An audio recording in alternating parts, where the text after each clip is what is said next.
Joining us on a 4-part series is Monique Hammond. Monique, could you tell us a little bit about your background?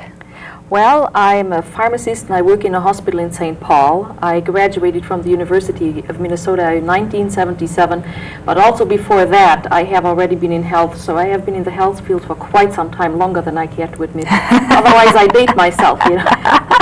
Come on, Monique. You're not sort of looking like the same age to me. But anyway, so in health, that's the business. That's wonderful. Now, you're a real strong advocate that people know their medicines, aren't you? Yes, I am. I kind of believe that, you know, we all know now that our health system is in trouble financially. We got that straight.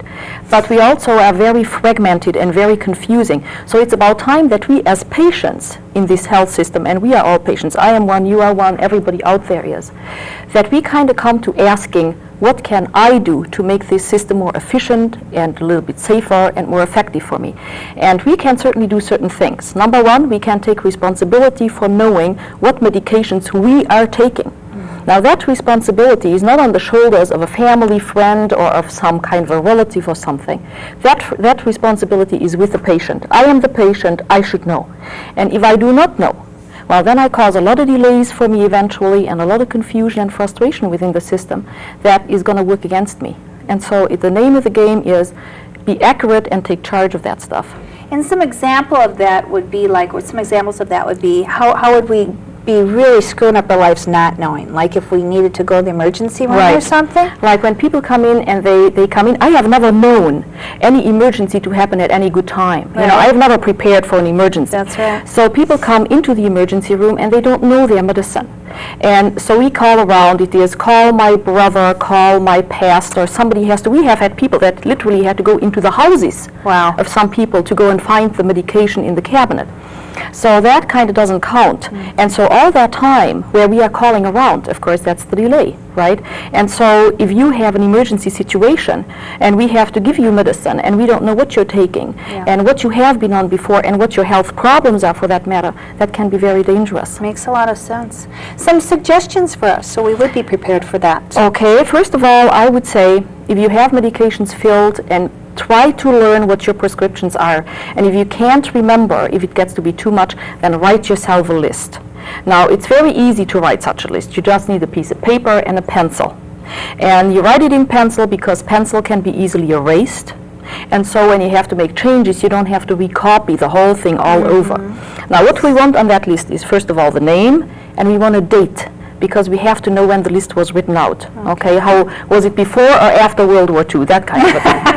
We also need to know what allergies the person has. And just saying, I'm allergic to penicillin, that's what we call non-information information. It's something that doesn't tell me anything. So I need a reaction. I need a reaction. I need to know hives, whatever. Oh, okay.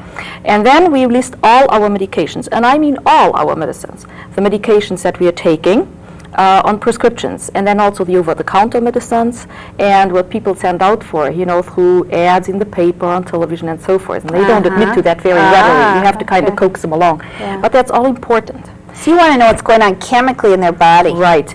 And then one thing that I have been saying to people is take that list to the doctor with you and, you know, kind of get crafty and have the doctor maybe look at it. And then the doctor can also see what all you're taking for over-the-counter pills, see? And sometimes there are drug interactions, and some people are duplicating things. Like you're taking something on a prescription and you're taking the same thing in over-the-counter strength. You know what I mean? So just that there is no duplication and that they can check it over and maybe they'll be willing to even do the changes for you. Excellent. You had another suggestion I noticed in your information, and that was for difficult names. Tell people a good idea how to do that one. Well, I tell you, when the difficult names come out, I have to do like we did in school. I break it down in syllables. And then you read Din. Because some of those names are so long. My eyes literally cannot see all the letters. And so you kind of copy it one letter at a time, you kind of break it in syllables. By the way, if you have trouble with vision or you cannot possibly manage to write such a list, have people help you, ask for help. You know, it's a great thing for kids at the family picnic, you know, when you have your 10-year-old or whatever, set them down and have them write, you know, the medicine down. Super. I love to do it. I like it. Monique Hammond will be joining us for our 4-part series, and we will look forward to that. She'll be back in a couple weeks, won't you? I will be, and it will be a pleasure. Great. And in our town, we'll return in just one moment.